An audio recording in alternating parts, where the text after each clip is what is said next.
back. We are talking about pyramid schemes this morning, or other financial schemes that many people fall prey of. Now, I want to know your experiences, and the question this morning is, have you ever been a victim of make-believe schemes? Share with us your experience on Twitter or Facebook or Instagram, and I will be sampling your views as we go along with the show. My tag is Trix Ingado. We have Michael G. Gitonga, and then the KTN News KE, and of course the official hashtag is KTN Morning Express. Now, I'm looking through your comments, and thank you for sharing, but we have Sewe Saldana, who says, voting Jubilee thrice, the worst mistake this country ever did. This is very interesting, because she says that this is the worst make-believe scheme in Kenya's history. An interesting translation of the question right there, but thank you for your views. I encourage you to keep bringing them in. We have Gape Wild Adventures saying, well, we have some politicians frying themselves, and he feels like that is a pyramid scheme. And of course, more contributions based on our press review. Keep them coming in. I will be sampling your views as we go along with the show. I mean, this is not a political conversation, but if you feel there are political angles to this, who am I to stop you from contributing? And also feel free to give us a call. The number will be displayed on the screen, and I will be taking your calls, listening to you, your concern, and what you feel should be done to put a stop to this, and of course the red flags. We might learn from you. I mean, this is a whole learning experience, and my guests are all locked and loaded for this conversation. We have none other than Exen Iraqi, who is Dr. Exen Iraqi, who is an economist. We have Dr. Fredo Gola, Director MBA Programs, Strathmore Business School, as well as Maurice Aaron, who is an economist too. Welcome to the show, gents. Now, of course, we know here what pyramid schemes are, but of course I just like some examples and you know, let's say the definition, just to let people know, if you're watching at home and you don't know what we are talking about. I like to set the stage by getting the definition of what a pyramid scheme is, and I'll start with you, Dr. Exen Iraqi. Good morning, Kenyans. That's an interesting question, because I would not really call it a pyramid. Yeah. I would call it an inverted pyramid, because it is not stable. Right. But if you look at a pyramid, it is wide at the bottom and then narrow at the top. So in most of those schemes, you get money from the majority, and a few people benefit. Right. And everybody believes he's going to benefit. I've never been a victim of one, but I know a lot of friends and relatives who have been victims. True. So you go and give money to a group of people who have studied our psychology and knows we want to get rich as quick as possible. And the first time you give the money, you get an interest rate of 25% or 30%, which is unbelievable. You go the second time, you get another amount of money. So the temptation is you go and get more money. It's like gambling. Yes, like gambling. You go and get money from friends, from SACCO, because you want your money to be multiplied. Yeah. Then after some time, a lot of people bring the money. And curiously, some problems start cropping up. Maybe the owners of scheme disappear. You cannot get them. So people who came at the beginning were used as baits to bring more money. But you are not going to get a return of 30% or 40% unless you are doing drug business. So eventually everybody loses, and the pyramid collapses. That's why I'm saying it should be inverted. That is my experience. I've never been conned, and I hope I'll not be conned using pyramid schemes. But I know lots of people who have suffered. Yeah, we'd hope that you'd be wiser than that. If Kenyans appreciated hard work, we'd probably be having less pyramid schemes. Okay. All right. What do you agree with that definition? What's your take? That's actually a bit deep compared to what I'd hoped for. Yeah. But ideally, in my deep things. Yes. I've known Doc for quite some time, but I know it can be quite deep. Thorough, actually. Ideally, a pyramid scheme, one aspect of it that he has not expounded on is the lack of having a service or a product. In any business transaction, there has to be something you're offering that you're being paid for. Yes. In most of these pyramid schemes and the investment schemes that turn out to be pyramid schemes, is that there's really nothing that they're offering that is an actual product that is being sold, apart from promises of one thing or another, which in the end does not amount to what exactly they had promised to. Yes. to give. So that's the only bit I think I can add. Dr. Ogola, have we covered all the bases? Yes, actually they have covered quite a bit, but the other aspect is lack of regulation. Okay. Because if there's no regulator, for example, if you want to deposit money in the bank and get a return, there's central bank. If you want to put money in the money market, there's CMA, Capital Markets Authority. Right. So if you are putting money in unregulated sector and with the people with no governance, I think that already you are showing signs that you are putting your money where they may not be the trusted returns. Actually, if you go to Capital Markets Authority, all the funds under Capital Markets Authority are not allowed to promise a return. Okay. In fact, if they do, their license will be withdrawn. It has to be clear that it's a risk. Yes, Yeah? you can simply say there'll be a high return, but you can't say I'm going to give you 25%. Guaranteed. Because if you do that, Capital Markets Authority will realize that you may be using this against Kenyans, and therefore they can withdraw your license. Okay. And because I run a fund under Capital Markets Authority called Wanafunzi Investment Unit Trust Fund. Yes. Even the marketing material must be approved by Capital Markets Authority. And if you look at the shrewdness with which Capital Markets Authority looks at those marketing materials, it can amaze you. So I would urge Kenyans that whenever people promise you a return, Yes. and yet yet it is not allowed by the regulators that they promise a return, start to be very careful. Okay, and now I'd love examples so that we can even paint a clearer picture of what these type of things are. I'll start with you, Dr. Ogola. What would you say has been a pyramid scheme, or rather just a scheme, a scam, let's say, that stood out for you, that happened in this country or even abroad, that you felt this was genius, and a lot of people obviously lost their money? There was a body, I don't want to mention these clear names, but there was people who of high repute, Yes. who came together and went abroad, and went, because of their reputation, people put a lot of trust in them and gave them so much money. Maybe Dr. Iraki can be able to know this organization. Right. It was highly reputable people. They collected billions of shillings. But what they didn't know was what they were going to do with this money in terms of investment. Okay. So invested in shells, and so many people lost money in this aspect. What happens is that some people take advantage because of what they've been known for in the market, or at least the impression they have created of credibility, and then people just realize, because these guys are rich people, they can make me rich. Yeah. I think that is a very big mistake that people are trying to assume. As my brother there states clearly that if you are not having a right to appropriate anything from the money or value created, Yes. you are extremely exposing yourself to this.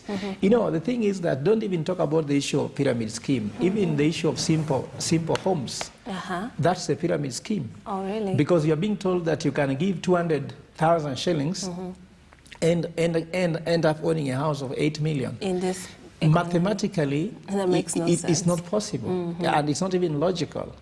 And as my brother says, what I can illustrate here is that if you want to know that there's a pyramid scheme, there must be commitment of at least what I call 3 cardinal sins of investments. And I'll get to the you know, that level. But yes. I'd still like to get more examples so that we can paint a clearer picture of what a pyramid scheme or just a scam is for people to know and obviously to watch out for. Dr. Exen. I think one of the things we need to give credit, it might appear controversial, but I give credit to the people who plan pyramid schemes. Have to be smart to they are pull very that smart. off. Yes. If you are very keen, you'll notice that most of the pyramid schemes come just before we go to the polls. When Kenyans are married and stable, they are emotional and so on. So when you are that agitated, you cannot think straight. So they start making promises. You get houses in a few weeks. You get return of 40%. There are some that took place about 10 years ago. I don't want, like my brother, to mention the specific schemes. But why? Why don't we mention it? I think I names? remember there was one that was called Desi. Yes, I think I was in high school then. And how I came to even know I it remember, is because one time I found my neighbors outside Desi offices. And I asked them what they were doing. They were very quiet, they didn't want to talk. Because they never told me about it because they wanted to make money alone. Yes. So when people are very agitated, that's when they come and make promises. Yeah. And at the end of the day, when people are not mentally stable, they cannot make rational decisions. And the planners know what our problems are. Okay. They know you want housing, you want some quick riches, and that's what they write on. Occasionally, we have some religious connotations in that. Oh, really? Where people are promised riches because of this and this. And one of the drivers of these pyramid schemes happens to be poverty. Whether it is rich people perpetrating it or poor people perpetrating it, there's always an aspect of riches. And to come back to my brother, he said there's nothing that is offered in pyramid schemes. There is something offered called promise. You get money, you get a house, your life will be better. Yeah. So as long as there's poverty, these schemes will be very thrive, common. They always thrive. My friend talks about regulation. Yeah. And those guys, I must say, they are smart because they know nobody's regulating them. We also must blame ourselves because most people don't do research. If you are told you can get a return of 40%, why don't you do some basic research with all the Google, with all the Yahoo? Yes. Why don't you go online? Why don't you call a banker? Why don't you call an investment expert? But because you want to make money alone, you lose it alone. And most of the time it's shrouded in secrecy because everyone wants, like you're saying, your neighbors, they want to tell you about it. And they know probably that you're knowledgeable about it. Does this work in favor of these people? Because nobody wants to share freely. They want to make the money quickly. That but is then, it. yeah, by keeping it a secret, they are probably aiding the perpetrators of these schemes. And surprisingly, even very highly educated people fall prey to that. Yes. I've met a lot of them. Again, people don't want to do research because you want to make money alone. So you suffer alone. So I don't really sympathize with some of the people who suffer through that. Fall prey, but then of course they are preying on our gullibility, right? Yes. What do you make of what they've said, and what examples would you have? And actually, when you read the news, a lot of SACCOs are now being roped into this thing nowadays. Please explain to us how come SACCOs are now becoming part of this whole scheme. I think basically I'll go global. Yeah. There's Barney Madoff, who right now I think is still serving a jail term. Okay, what did he do? He was a very big investment banker who collected a lot of money and promised a lot of returns, which did not really materialize as it were, under the very tough eyes of the regulators in the States. So that goes to show you the kind of complexity that some of these things have. But this is what I'll say. Anything that depends on you bringing 5 or 6 or 10 other people into the game is something to think about twice. Right. Anything that promises you some level of return that is not on average for that industry, that is something to think about. Anything where the product or the service offering or the value proposition is not clear. So in what areas, before we get to those red flags, would you say you should watch out? I've mentioned SACCOs. Yes. I hear about greenhouses. If you take a look at the papers this morning, you promised you can be a remote control farmer. What are some of the literal areas that people should be keen on in today's world so that they can be careful and watch out for such schemes? I think you've basically mentioned most of it. The areas that people tend to focus mostly is housing, then where there's land involved. Land, yes. Because the reason why I'm saying that is because most of the service offerings or the value propositions are not very clear. So whatever you're being offered is not very straightforward on what you'll get exactly in return. What you know is that at the end of the day you'll get money. There's a very simple example that I think I read yesterday about an individual saying that here is a group of people who come to you and tell you, give us 200,000 or whatever amount. Right. We'll go get you land. We'll plow the land for you. We'll water it. We'll plant it. We'll sell for you. Then you sit back and wait for your check. Yes. I mean, after 3 months. After 3 months. When it's not even harvest season. That doesn't make sense because who will do that? I mean, who will do that? Because you'd want to be part of that. It would make sense to me because I feel like you're going to use my money to buy fertilizer, the seeds or whatever you need, and to maybe contribute to leasing the land. So to someone who's gullible, it makes sense. To someone who's gullible, the first thing that you'll probably want to do is to be part of it. constantly, because then probably the person who is taking money and doing this is making much more than what they're promising you. Okay. Because you can't just sit back and say, these guys came and you've signed an agreement and they promised this over this period of time. Yes. And that is it. But the most important thing to be careful about is start with the trust. Like another thing that people must be careful about is these old boy associations, neighbors, friends whom we knew. Yes. They approach you through area of trust. You know, when trust comes in, people become very vulnerable. Yes. Because this guy can't cheat me. Of This course. is my village mate. And maybe they've already... This is my old schoolmate. This is my neighbor. Okay. We belong to the same association. So once somebody has pricked the trust, then they can actually now use that trust now to enter into your wallet. They can use that trust to enter into your assets. Of course. And now they can use. I think Kenyans need to know that before you trust, as Dr. Iraqi said, do proper due diligence, because you can never hand over an investment decision to somebody else. Some things are too important to rely on somebody. Do your own due diligence and don't just trust because of my neighbor, my old boy association, and my village mate. Okay. Now, my chama members and things like that. Now, there's a caller, Mwangi Mwaniki from Thika. Hello, can you hear us? Yes, hello. How are you this morning? Yes, I'm very okay. Please give us your experience with this. What have you seen or what have you experienced as far as these schemes are concerned? Talking about the schemes, there was an organization which was here in Thika like 2 years back. The organization by name Pesos Capital Market. It is withheld a lot of money from people and conned a lot of people on grounds that they were guaranteeing more than 10%, 25% returns from the money that you invest. And later on, people came to realize that there was a game, there was a conning game which was involved. Just like I'm listening to you people, pyramid, one characteristic of pyramid that people should be aware of is when they are guaranteed returns and high returns, which even sometimes you realize even the banks themselves, they can't give those kind of returns. And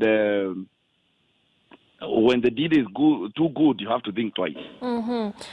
So when that kind of return that you are given that kind of return, you should be very careful. So that's at least I'm very happy because you people, you are educating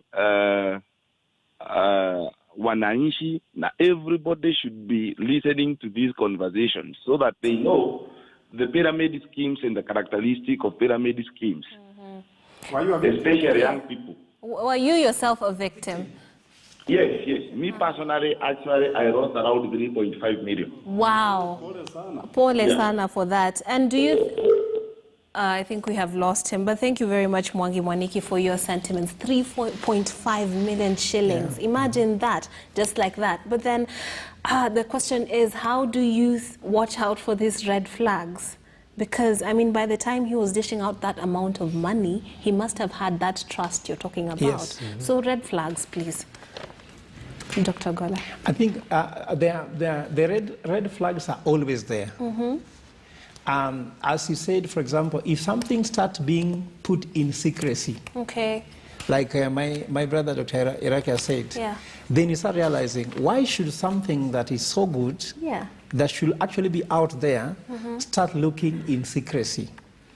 And then the second thing, which is also important, is that once you discover that what is being sold to you is trust by people. For example, look at what happened with the church that had one pyramid scheme. You remember this church? What is the name of this church? By Pastor? The Miracle Babies. No. This was I mean, I don't want to mention that name because some of these things sometimes can put but you could But say I'm saying once you start realizing that people are, for example, I'm a pastor, I'm trying to go into investments and start promising my church members a term. I'm trying to use the faith that they trust me as their shepherd to use it as investment. But if you are a pastor, Right. how do you transfer this pastorship into an investment? So you realize the circles start like that. Okay. A church, then you start starting a circle under that church. And the circle structure was never meant that way. Circle structure was meant by people who are earning a salary, who can be able to invest in a business. So you realize that the model of these things don't look like the original one you knew. Like a circle without the original model of a circle should be suspect. Okay. So when you start realizing people start selling trust, you know, you can trust me with this, you can trust me with that, then testimonials. Some of these testimonials, people can be coached to these testimonials. So how do you know if someone has been coached? Because they're there physically telling you how they've made billions. Question The point is, why don't you try to do a research about this person? Okay. Because sometimes you're being told this person lives in Thika. They run a business in Thika. They started with an investment of 200,000. Right. Now they are 4 billion rich. Just Thika, you can tell whether 4 billion has reached Thika town. 4 billion is not something that you can cannot be hide. seen. Yeah. Just take your time, because you want to invest like this guy has lost 3.5 million. Yes. How much does it cost you to drive to Thika just before you invest 3.5 million to see whether this person actually is a real person? Looks like somebody who has made over 4 million in Kenya is not difficult to reach. You can reach. Where did you invest? Can they show you any bank statements? Right. Isn't it? Can you see? Because chart of accounts can show you money has moved from here to this place and from here to there. Yeah. Look for those evidence. Don't be told stories and start building stories, and then you are going to lose a lot of money. For sure. I would spend more time to invest 3.5 million than I would spend if I have to invest something like 10,000. Okay, and we have another caller before you get in on this. Edwin from Kitengela. Hello, can you hear us? What has been your experience? Hello. Can you hear us? Yes, I can hear you. Have you been a victim of a make-believe scheme, and what would you like to contribute to the conversation? Yeah, there is organizations that come in and they tell you they have an investment. After you put your money, they end up duping you. And also there are these upcoming ministries. They tell you they have a circle. You give them money. You trust them because they are religious leaders. And at the end of the day, you end up losing your money. And there is no one to question. There is no trace of your money. And you end up losing everything. In fact, what you have been discussing about is really very important to Kenyans. All right, we apologize for that problem with the audio, but let's go to Nicholas, who is calling from Thika. Engineer Nicholas, please tell us your experience. It seems that's the epicenter. Hello, can you hear us? Yes, I can hear you. Yes.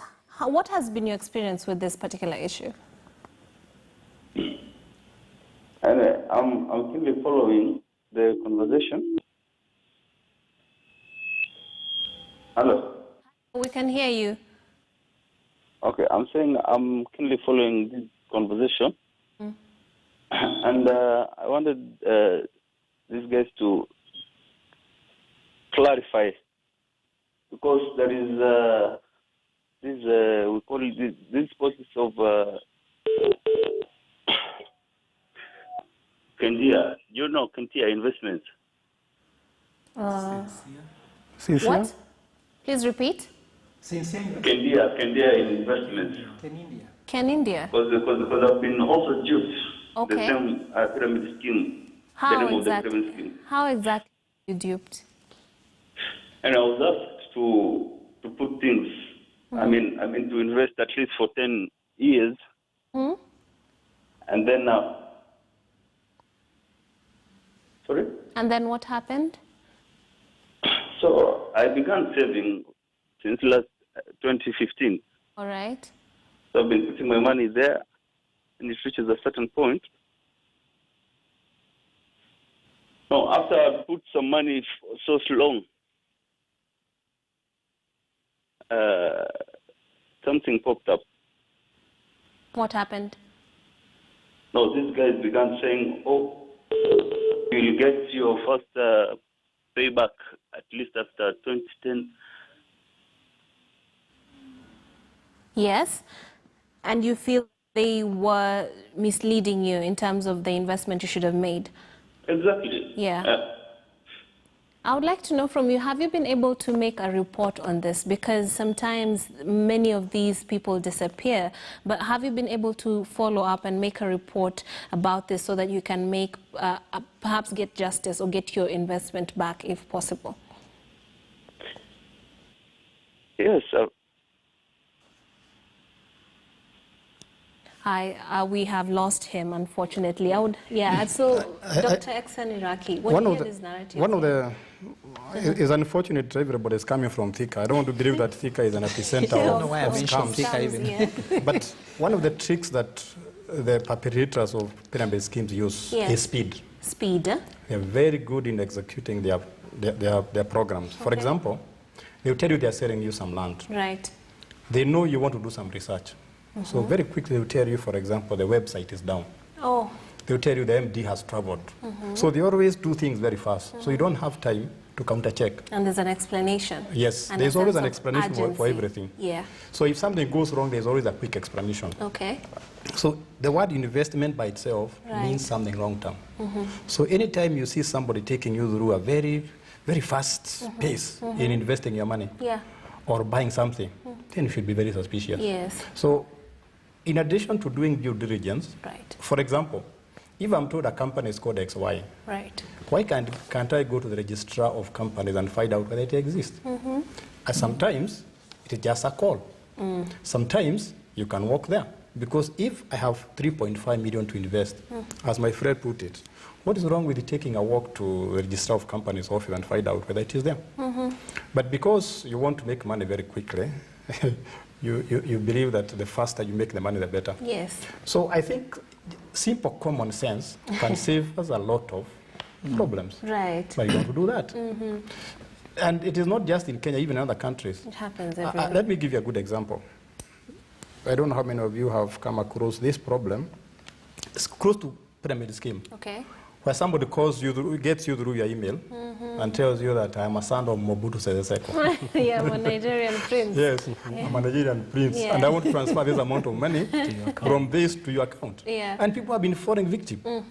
So if somebody tells you he's a prince, surely you cannot find out the children of Mobutu Sese Seko. Yeah, you can Google that. That's what I'm saying. Common sense can be the best weapon against pyramid schemes. Yes. And of course, as I look at the paper this morning, I have seen there is a new, with the internet, it gives us a new platform for this, because now these scammers are using online. There's a scheme here that had people clicking on links forever. There's a man who clicked on links for 3 whole weeks after investing, hoping that he would get, return for his money, but after 3 weeks, then the website disappeared and people had invested their monies. It said that it seemed a quick way of making money. However, it was suspicious because I thought to myself that the speed of making money was unreal. The scheme required one to upgrade their accounts with between 4,500 shillings and 90,000 shillings. And to earn more, those who had embarked on the business immediately it started were able to rake in profits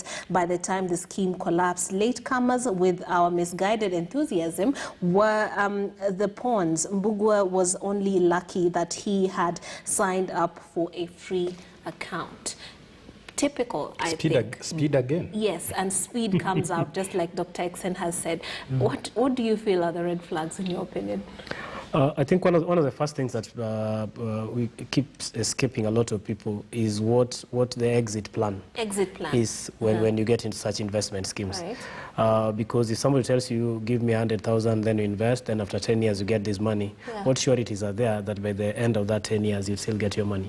So, and are they, let me ask, contracts involved? Do you sign? Ideally, there should be, in any investment scheme that you do, you should have such contracts signed but clearly. With these ones? But with these ones, you'll find out of desperation of people, out of joblessness, out of, you know, the need to get that quick money, and, you know, generally our culture and how it doesn't matter how you get the money, but as long as you have the money. So a lot of people will jump at any opportunity.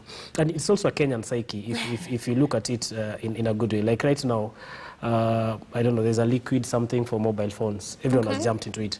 So it's a Kenyan psyche in such a way that we tend to invest where what the new thing in town is, but regardless of what. Contract. Yes.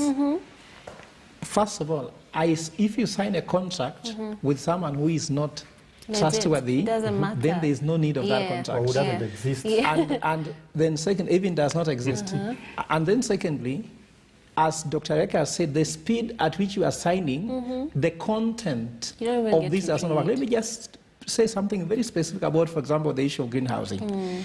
I promise a return of 250,000 shillings after the first harvest. You understand? You pay land, then you buy the greenhouse also, then I promise you that I'm going to give you 250,000 shillings return on your money after the first harvest. But there is no date on the day of planting. So we can harvest 50 years from now. We have not lied to you, but the contract is there. So when eventually you want to get your money, you are like, okay, I have not been lied to because after the first harvest, we have not harvested. When are we planting? We harvest after 3 months, but we have not planted. So there's nothing you can do. So if you are clever, and these guys like Dr. Eka said, they are very clever, and that's what Kenya needs to know. They go and study the best way to execute, and they put clauses which are important for them, and then Kenyans fear legal fees. So you don't give these things to a lawyer, and looks very secretive. You're being told, don't worry about lawyer. You can even use our lawyer to help you even witness. So you look at all this and you discover that even if you talk about a contract, no need to sign a contract with somebody who cannot be trusted. A contract should just be a reminder of the promise we have given. A contract cannot replace trust. I think one of the things that really stands out here is basically that there's a lot of these schemes out there, but people don't have the right information on exactly what to do and the stages and what not to be able to identify or even notice that some of these investment schemes are frauds. So it is important to have discussions like this, but I think it's more important to have, probably going forward, a solution of sorts, where an individual, immediately somebody goes to them that they want to invest. Deep inside gut feeling, there's always a feeling if some investment is not good. I think naturally all of us we're going to know. get to that. We have some time. What I would like to point out is that these people actually target vulnerable people.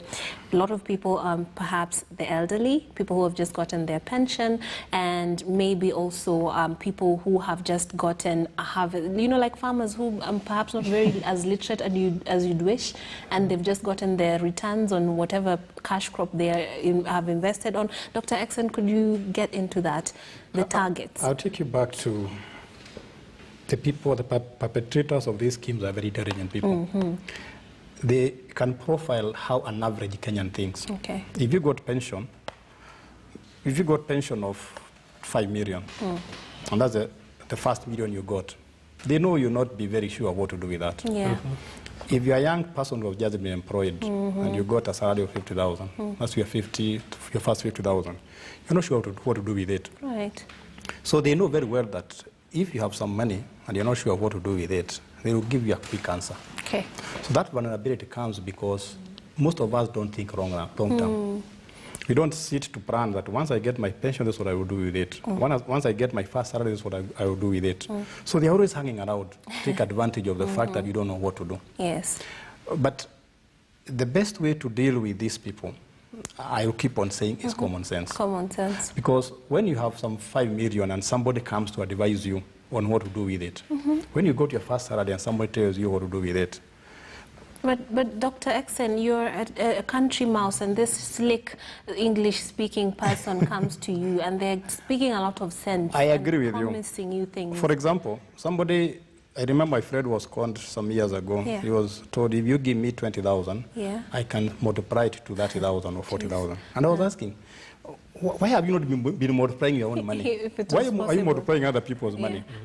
So I think, and let's give credit to these scammers, because they understand us very well. They know when you're most vulnerable.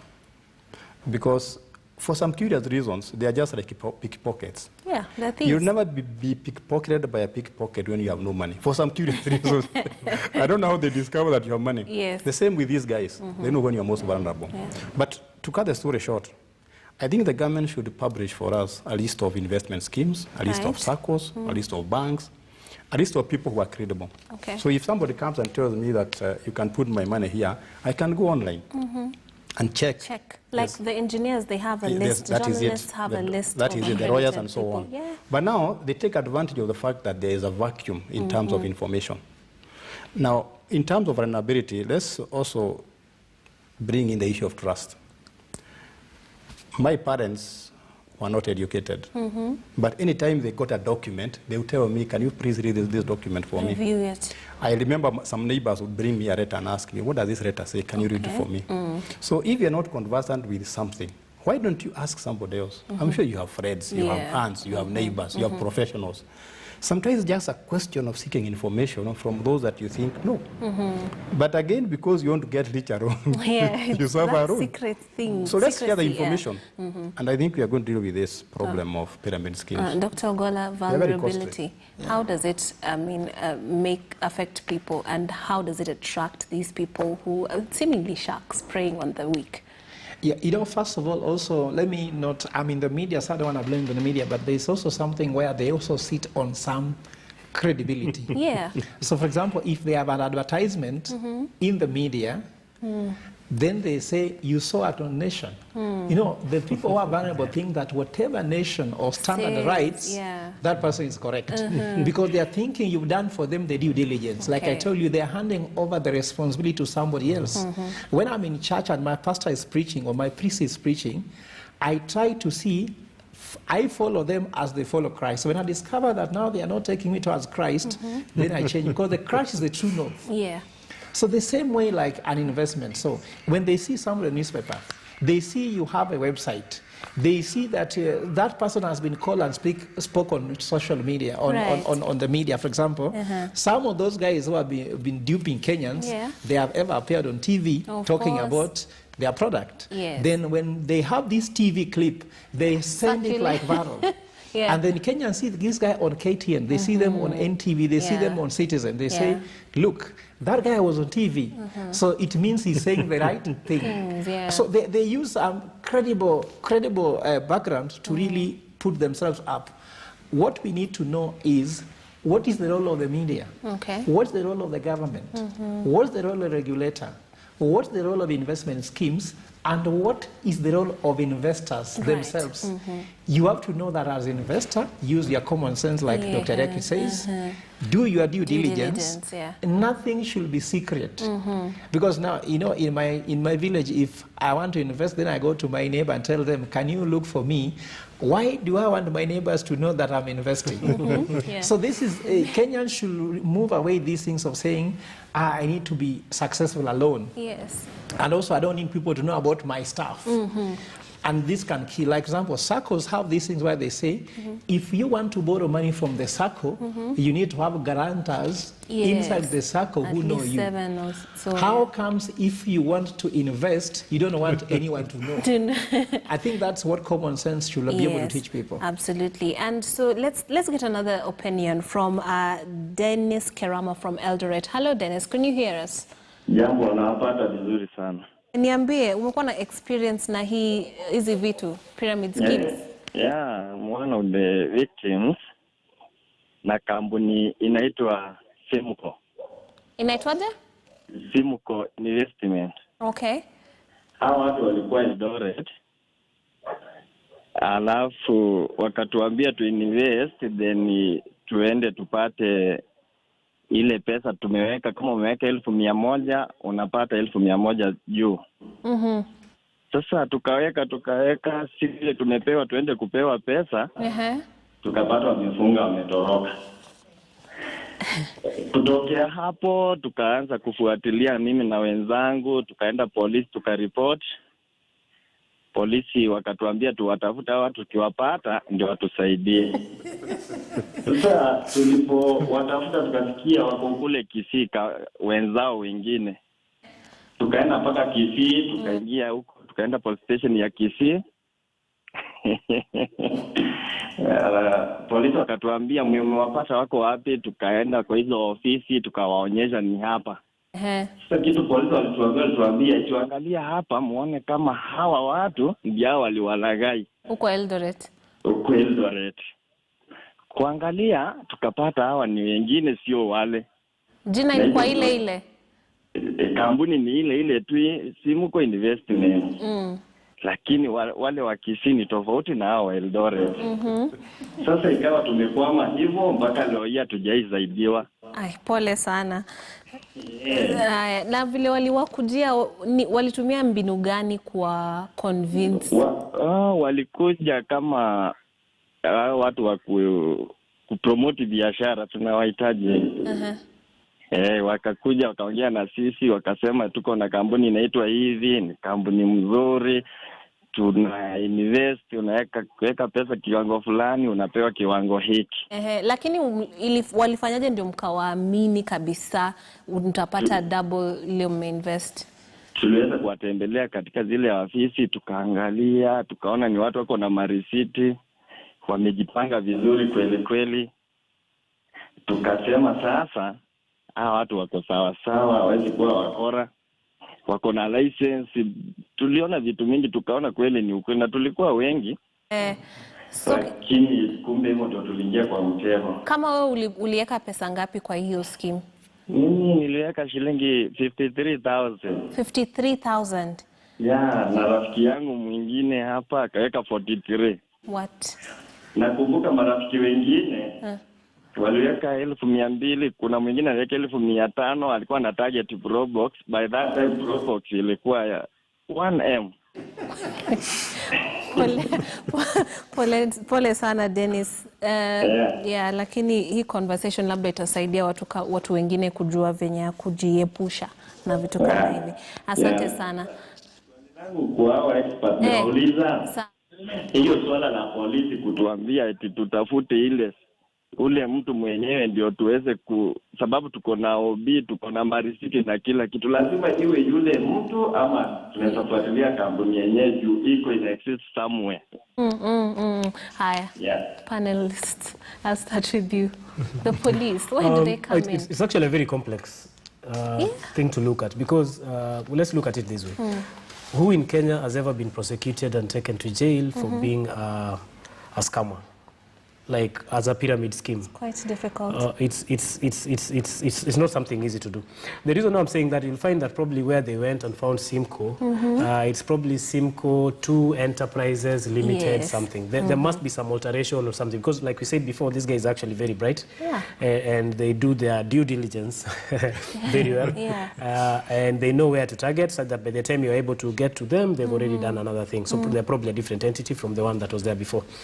But you know, the issue of even bringing the police as the investigators themselves, we know how the police operate in this country. By the time these guys get to where they have set up their offices, they must be in very close contact with the police. Anytime there's an issue, mkubwa ameonwa, and you're not able to get them. Ideally, we go, I think to me, and how I'd address that is one, look at what exactly they are telling me I'm investing in. Yes. How much the returns they're saying I'll get back. If those returns actually make sense, then well and good. But at the same time, even as I get into that, I'll try to see how to get into some form of contract, such that the exit clause, when I'm about to, whether let's say somebody has fallen sick at home and they need to get the money quickly, then I'd invested here, but then I want out. How do I get out? That bit of it for me, I think is the most critical. Dr. X, and the police asking them to investigate for themselves. I'm not a legal expert, but the police might have been right, because if some people are stolen from you, you need to find out who they are. Police even have identification parades. So you have to know exactly who stole from you. For sure. But what happens with the pyramid scheme masterminds is they have some legal knowledge. That's why it's very hard for you to pinpoint them. They're very slippery. Because if you have to take them to court, you have to provide evidence. That's why the documents they give sometimes are fake. They don't have physical offices, or if they have one, they keep on changing. So if you try to follow them later on, it becomes extremely difficult to pinpoint them and take them to court. But that does not absolve our government from the responsibility of protecting vulnerable citizens from such scammers. Because I believe those guys, the days they were operating in Eldoret or Thika or wherever it was, I'm sure they registered with the county council. They got a license. Yes. Although it might have been fake. And if a business is calling people to bring money, I'm sure it should attract the attention of law enforcers. Yeah. So I always Even wonder, the chief at the very least. And if you look at some of these pyramid schemes, they involve billions. So I don't understand how so much money can be stolen from the public without the law enforcement officers getting involved. The secrecy, maybe. No, even when they're secret, those things are not secret. Because you know your neighbor is going there. You follow. You know that person is going there. So it is known.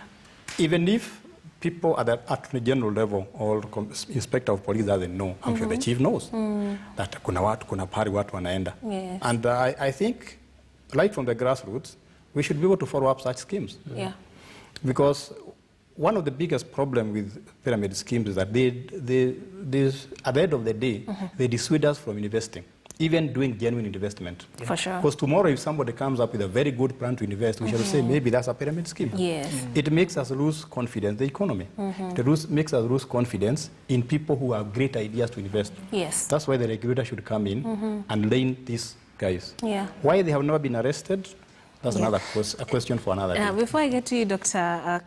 Ogola, I would like to read another story from today's paper. This is Rajiv Mehta, founder of Tangerine Outdoor Investment. He was duped into buying a land that was for a billboard or something of the sort, and throughout the process, he hadn't even gotten the person's ID, and he lost 5 million shillings to this conman. And he says, when we went to the site to work on the site under the billboard, we were met by the actual owner of the billboard who proved his ownership with valid papers. And that is when it dawned on me that I had been conned. The guy's number stopped working. I reported to the police, but it was too late. What do they mean it was too late when he's reporting to the police? I don't know if I can jump on that because I'm dedicating a lot of my energy right around now on property and real estate and all that. First things first, how do you send 5 million to an individual for a land that you've never been to? There's something that is not very... He showed him the land. They went to the site. They did a site visit, and he showed him this is the area. Because this is a company he was running, has to do with advertising. Like what I'm encountering a lot, like in real estate right now, is a lot of people, when you tell them that you do your due diligence, I think we've been using this term a lot, what a lot of people don't understand is that due diligence is not that abstract term out there to get some lawyer or somebody. It's basically you as an individual deciding to say what this person is promising me, is it exactly what it is on that preliminary level. Then once you're satisfied on that preliminary level, then now you move to the professional bit of it where you engage your lawyers and whatnot, and they should be able to get something, whether if it is false or right. I don't understand how somebody can do 5 million shillings. Well, speed, and also he says with only a sales agreement and no more binding documents, I made the initial payment of 2.5 million shillings. Come to think of it, I do not even have a copy of his ID. I paid the second installment of 2.5 million shillings, bringing the total to 5 million. And when they went to the site, they were met with the owner of this person. Do you think there's a sense of being in cahoots? By the way, we also have to know that these people also offer you extremely good customer service that you have never seen anywhere. And this person actually chased him around for a year. They will even come to the parking lot of your house and sign documents. Let me just give a little bit of some practical experience here. I have been a cell for some time. And I've been able to talk to some of these criminals who are there who have duped people. One of them was promising parents of admission in top schools in Kenya. And it was being given 50,000 per admission letter. Now, how can someone promise you admission to Alliance High School when your child has 250 marks and you are paying? I think that there must be certain things that I don't want to say that we put accountability on government. A government really has put there what's the requirement for a national school, provincial school, and maybe other county schools. And we should know, if your child did not score the grades to go to Alliance, looking for a chance in alliance is one way to be vulnerable. So I am adding another thing. Apart from trust, there's what called being vulnerable. Once you put yourself into an environment where you are vulnerable, then you expose yourself to being deceived and therefore being swindled. So vulnerability, whenever you are vulnerable, be careful, because that's when you're going to be swindled. And it is seen. There are people who are looking out for that. And then secondly, the issue when you talk about due diligence. This word is a legal term, but means nothing to a common mwananchi. So when you're buying land, what is due diligence? When you're investing, what is due diligence? So also we need education to what is a due diligence for investment or for buying land. So we're running out of time, but then I'd like us to now provide solutions. What are the more credible ways of investing your money? You might be burning a hole in your pocket, but you need to do the due diligence and also look out for realistic investments. And you might not have the time to be a part of it. That's why we're having people trying to be remote control farmers. So how do we find opportunities to invest that won't require our physical presence or all our time, because we might have other jobs or responsibility? What are some of the avenues to invest that are safe and they will give you realistic returns? Start with you. I think one of the first things that you need to look at is anytime somebody comes to you that they're offering an investment opportunity, try find out something about that organization, that actual firm. Try know who the managements are. Get some background information about what they do. Is that their area of speciality? Have they done something like that before? Just find out generally if the level of returns that they're offering. Is there somebody next that does the same thing, that is offering the same kind of thing? Number two is just to try and figure out the level of returns that they're telling you that they'll give you. Does it make sense? Is it something that actually makes sense to you as an individual? And then number four, immediately your gut feeling tells you that there's an issue here.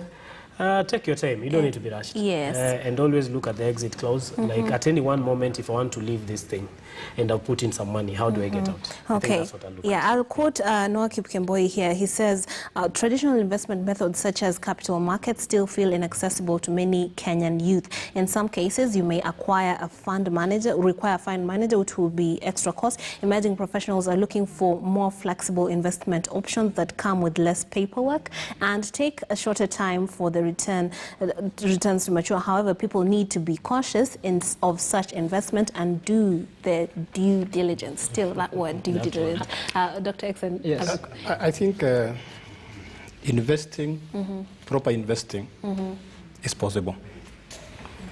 And the easiest way to become a great investor is to treat investment like marriage. If you are looking for a wife, you do a lot of research. What is her background? Who are her relatives? And you see, just meeting with somebody for a coffee date is not enough to declare somebody a wife. For sure. But if you invest by going to her home, find out where she comes from, who are her friends, what is her background, you probably will get a good wife.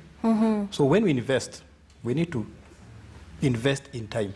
Before you invest your money, invest in time, invest in research. Because the biggest problem when we are investing in this country is that we don't take time. And that's why the pyramid scheme guys are coming, because they know you don't have time.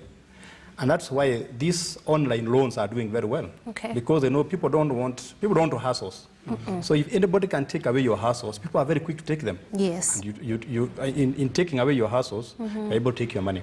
So as we grow up from young people to old people, let's take investment seriously. Let's do research. Let's look at environment. Let's look at the people we are investing with. Do we know them? Do we understand them?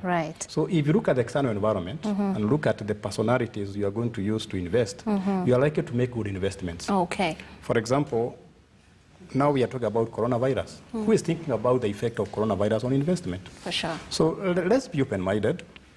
And very important, right on my thread, let's also focus on innovations. Why has Safaricom done so well? It makes life very convenient. So why are investors, those who call pyramid schemes, why are they not coming up with such good things like M-Pesa and use it for investment?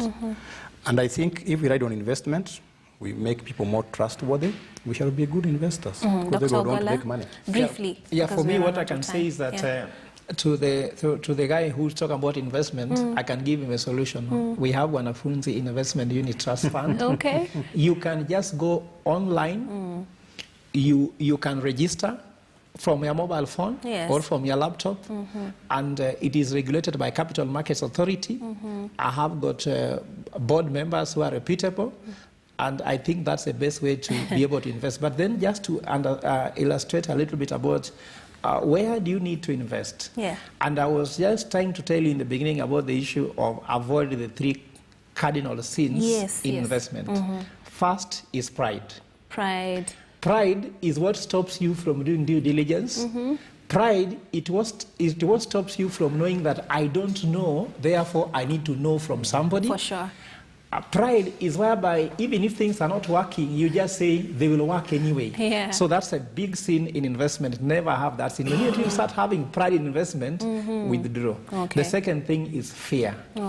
Because fear is what works in the other side of investment. Because when we're fearing, then you'll never invest. Fear can make you withdraw money where things are safe. And also these people create fear in you so that you invest. They tell you, you know what, you are a single mother, your child has a problem, you must do something about it. So they create fear. Fear is a way to actually create vulnerability in you, and therefore you become very exposed. Then they become the only savior of your life. And the last one is, I can call it greed. Greed, I want to be rich tomorrow. That's a cardinal sin of investment. When you realize you're investing because of greed, you have a problem. That's what I'm telling you. You'll get 3 times your investment. You are greedy. You can get 40%. It's not possible in this world to sit in your house and get double your investment. So if you are greedy, you want to get rich quickly, effortlessly, it is a cardinal sin, just avoid it. And unless you're selling drugs, as Dr. X. That's why nowadays, even drug business, people make losses. That's why nowadays, when it comes to investment, studying human behavior is very important. That's why people are winning Nobel Prizes in economics, in behavioral economics. Because if you don't understand people, if you don't understand the people, then you'll never be a good investor. For sure. And that is how pyramid schemers have beaten us. They understand us better than we understand them. Understand human psychology. Thank you I so think much. just a quick one is just having an information portal, particularly on land issues. We are coming up with something for your due diligence. So all these areas, due diligence is the biggest word that has come out. And of course, I encourage you to keep the conversation going online. We're going to take a short break. I will sample your opinions and your experiences from Twitter, so do not fret. But let's take a short break. When we come back, we'll have more for you right here on Morning Express. Thank you.